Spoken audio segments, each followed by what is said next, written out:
Me voici pour 3 jours à Yogyakarta, la deuxième ville de l'île de Java.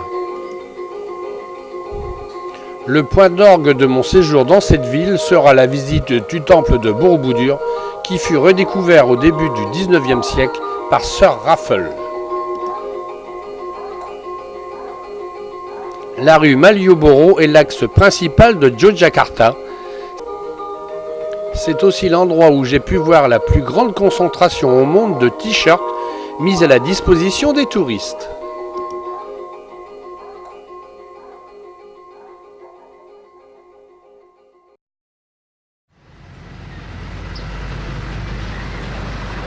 Un bon moyen pour circuler à Yogyakarta, le cyclopousse. Il y en a partout. Et pour quelques roupies, la visite de la ville se fait à un train de sénateur.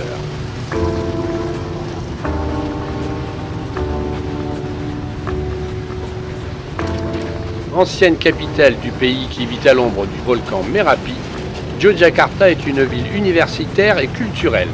Elle a conservé un riche patrimoine architectural, tant traditionnel que colonial.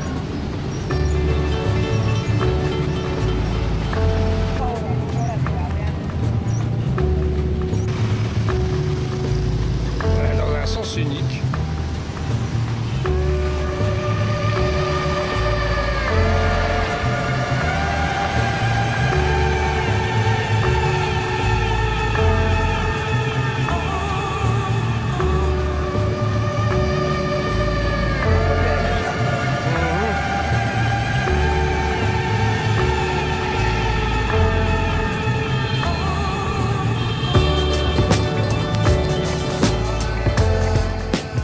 Arrivé en cyclopousse place du Kraton, le Kraton étant le palais du sultan.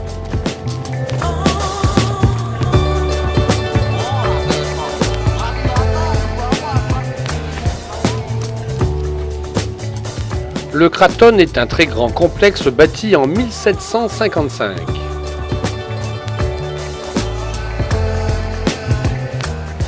On ne visite plus que sa cour centrale avec sa grande salle de réception remarquable, avec ses piliers de teck sculptés soutenant un plafond richement décoré.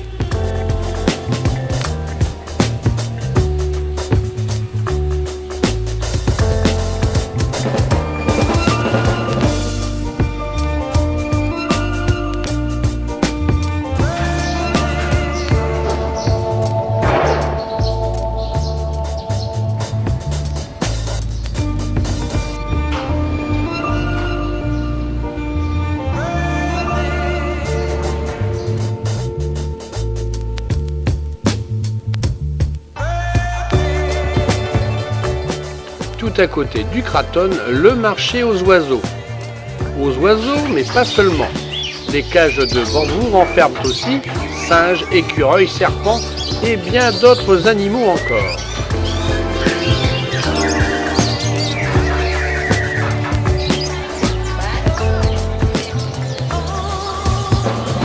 De grands plateaux de bambou tressés présentent des myriades de vers, fourmis, asticots, grillons qui servent de nourriture aux oiseaux.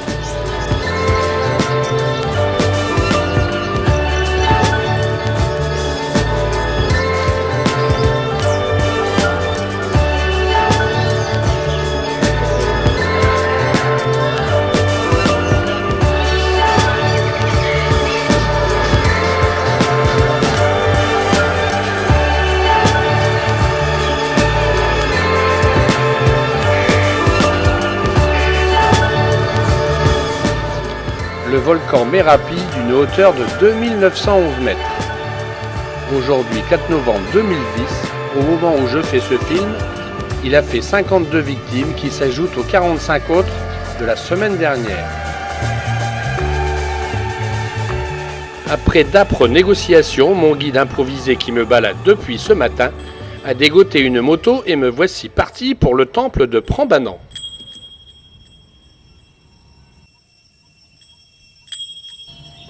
Temple hindouiste construit vers le Xe siècle, Prambanan était dédié aux 3 grandes divinités hindouistes, Shiva, Vishnu et Brahma.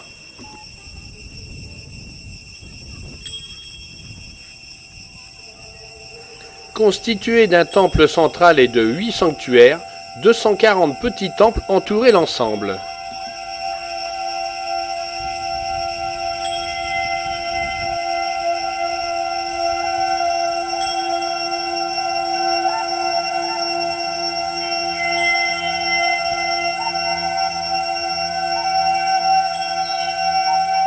Si aujourd'hui encore nous pouvons visiter ce temple, c'est grâce aux restaurations successives entreprises, la première ayant commencé en 1885, un tremblement de terre ayant rasé tous les édifices au cours du XIIe siècle.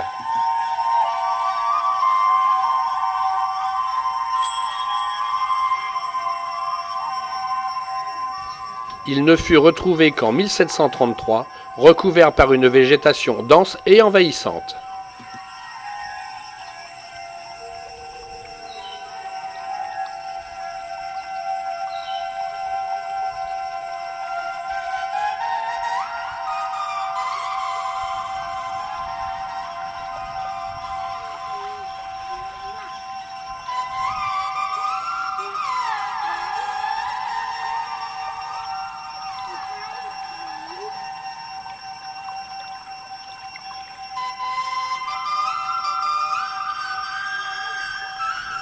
Les bas-reliefs qui ornent les différents temples retracent évidemment l'épopée du Ramayana.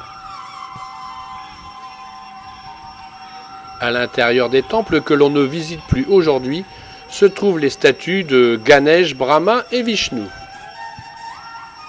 Classé au patrimoine mondial de l'UNESCO, Prambanan est le plus grand temple hindouiste au monde.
Pour continuer dans l'hindouisme, la soirée sera consacrée à la danse balinaise qui nous racontera par le menu la belle histoire du Ramayana.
dernier jour en Indonésie.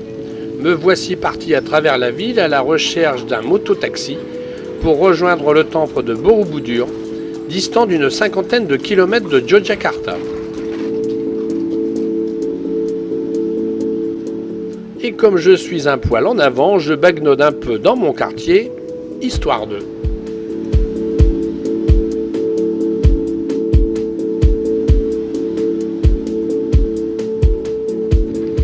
La gare ferroviaire et son passage à niveau est un endroit très fréquenté.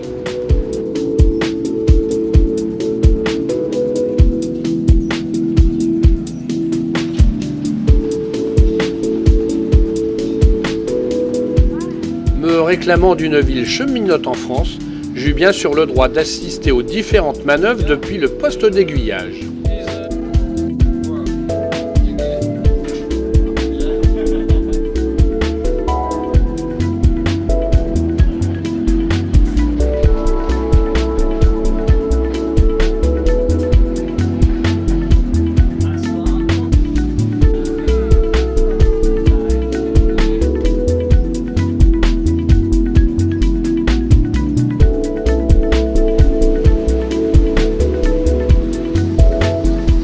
Bien que tôt le matin, les petits restos ambulants sont déjà à pied d'œuvre.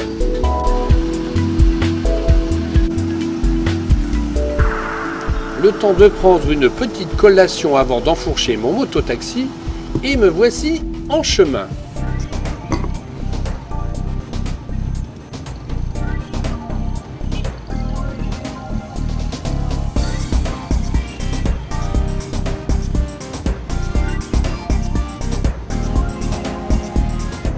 Circulation désordonnée, voire à contresens, klaxon à tout va, pollution maximum, circuler à Java est une expérience incontournable, dangereuse, certes, mais incontournable.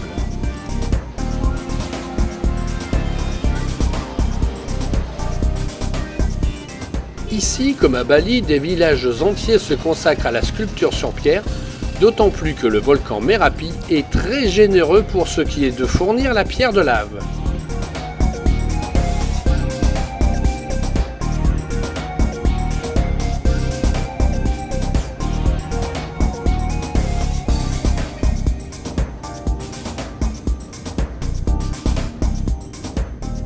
Et puis soudain, l'orage. Mais pas n'importe quel orage, un orage tropical.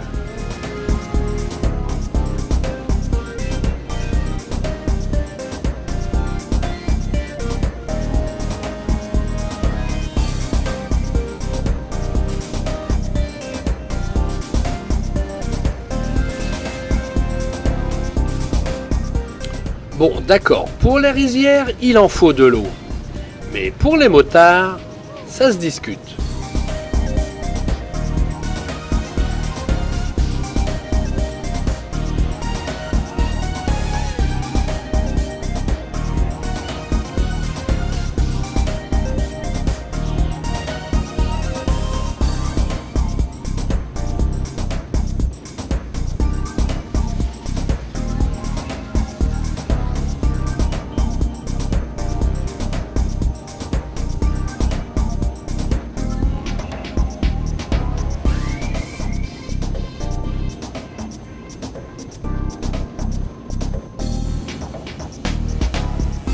Là, je roule depuis environ 35-40 km et je commence à trouver le temps un peu long. La position de motard passager n'est pas forcément très confortable.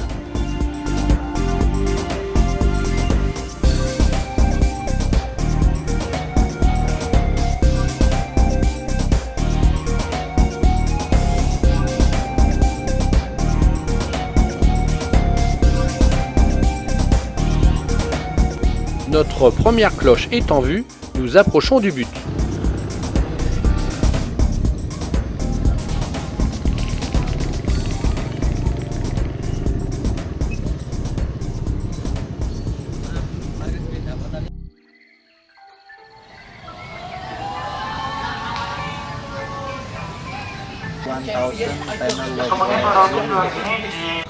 renovasi sebenarnya dan tersedia 83 oleh UNESCO.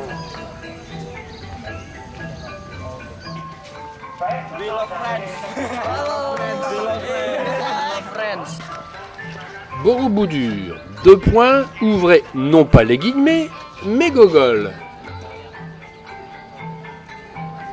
Évidemment classé au patrimoine mondial de l'UNESCO. Le temple de Borobudur est une très importante construction édifiée entre le 8e et le 9e siècle. C'est aussi le plus grand monument bouddhiste au monde. Il semble avoir été totalement abandonné au XIe siècle. C'est Sir Thomas Stamford Raffles, alors gouverneur de l'île, qui redécouvrit ce monument enfui dans la jungle tropicale.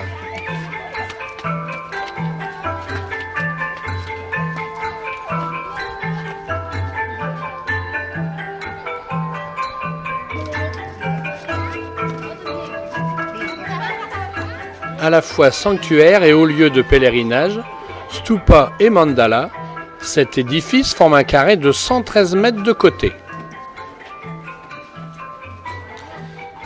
Il est constitué de 4 galeries successives. Celles-ci sont superposées et les 3 plus hautes forment une représentation de la cosmologie bouddhiste.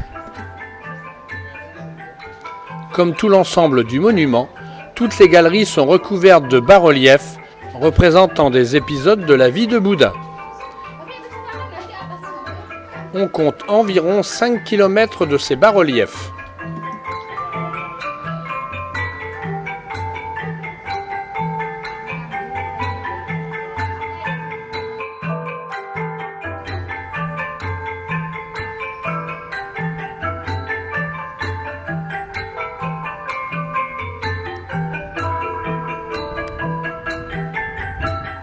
Pas moins de 55 000 m3 de pierre ont été tirés des rivières environnantes pour bâtir ce monument radicalement différent des autres édifices du même genre.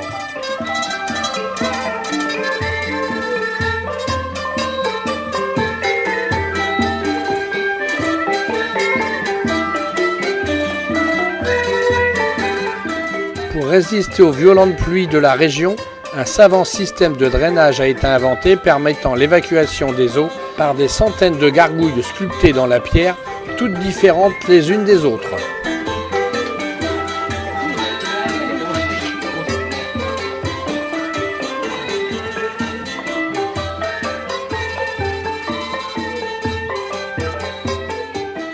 La terrasse supérieure est elle-même surmontée de 3 terrasses circulaires bordées de 72 stupas en forme de cloche faites en pierre de lave.